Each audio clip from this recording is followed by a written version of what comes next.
Алла бәріне құдіретті. Бір жігіт әскери қызметке барыпты. Ол кездері Ресейге де баратын болған. Жігіт намазхан екен. Әскери қызметте болса да намаздарын оқып жүрген. Қызметшілері оған күлген, бірақ жігіт оған мән бермеген екен. Бір күні бастығы оларды жинапты. Сол намаз оқитын балаға, мына машинаның кілтін ал да, анау көлікті ана жаққа апарып қой депті. Әлгі намаз оқитын жігіт, мен көлік жүргізуді білмеймін, көлікті жүргізуді білетін бала апарып қойсын депті. Ал бастық, құдайыңнан сұра, ол барын жасай алады деуші едің ғой депті. Барлығы күліп, мазақ етіпті. Жас жігіт олардың құдайға күлгенін ұнатпапты. Аллаға тәуекел етіп, көлікке отырыпты.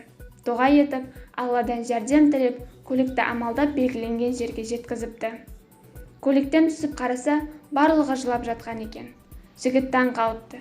Сонда бастық, біз сенің құдайыңа сендік, ол бар екен, сен тура жолдасың депті. Намаз оқитын жігіт оларға таңдана қарапты. Содан бастық көлікке барып, оны ашты. Көліктің қозғалтқышы жоқ екен.